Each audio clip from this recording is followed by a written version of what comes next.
Good evening, I'm Mrs. Bolin and I am helping you review for your exam coming up, Exam 1. This is problem 3 of the published review.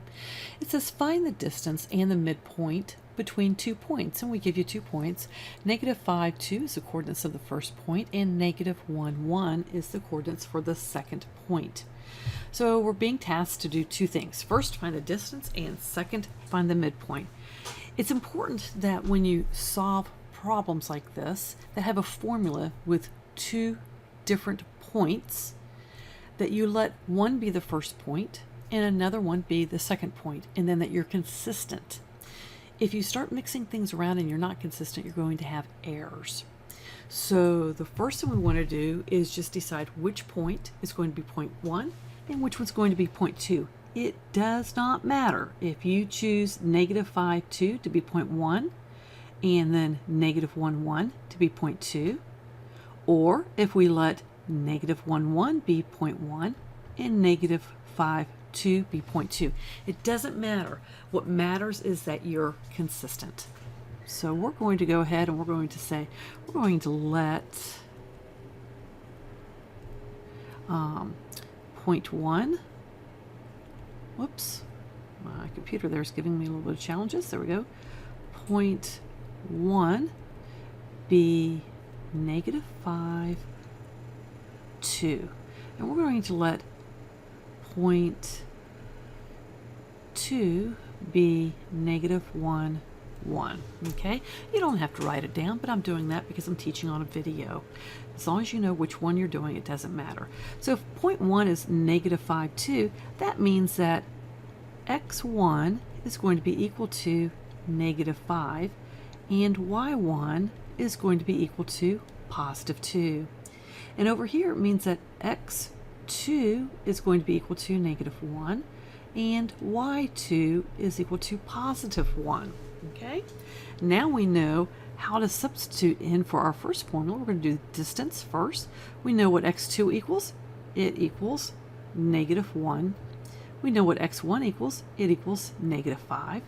We know that y2 is equal to 1, and we know that y1 is equal to +2. All we have to do is, what I could say, plug and chug. So here we go. D, which is equal for stands for distance, is going to be equal to the square root of x2, which is -1, minus x1, which is -5. And we're going to square that. We're going to add to that y2, which is 1. We're going to subtract from that y1, which is 2. And we're going to square that. We're going to carry the radical all the way over. And that is our formula with all the numbers plugged in. So now we're going to start solving. So we're going to have D, the distance between 2 points, is going to be equal to the square root. Now, the first thing I want to do is I'm going to throw in a couple extra steps. You don't have to, but I'm doing it to make sure I don't lose anybody.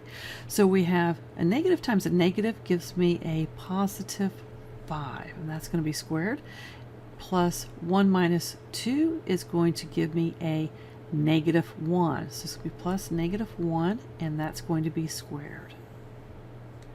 Now we're going to scroll up just a little bit.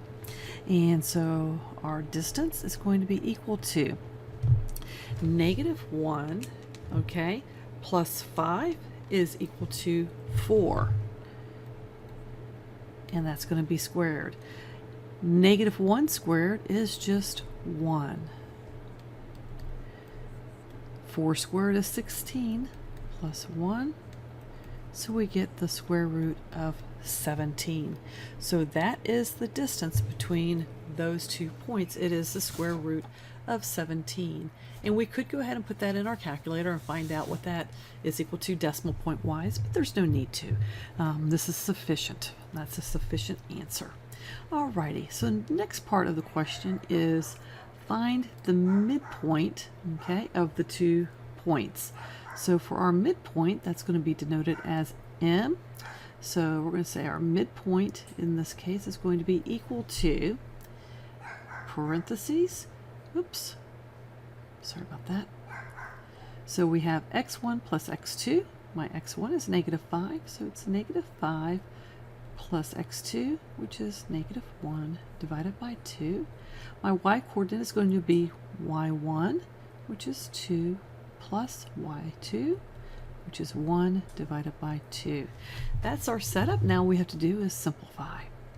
So we have -5 plus a -1. That's going to give me a -6 divided by 2. And then 2 plus 1 is 3 divided by 2. Now I can simplify this one more time. -6 divided by 2 is 3, and then 3/2. So our distance is equal to the square root of 17, and our midpoint is the point 3, and then 3/2 for the y part of the coordinate. If you have any questions, just let me know. Send me an email.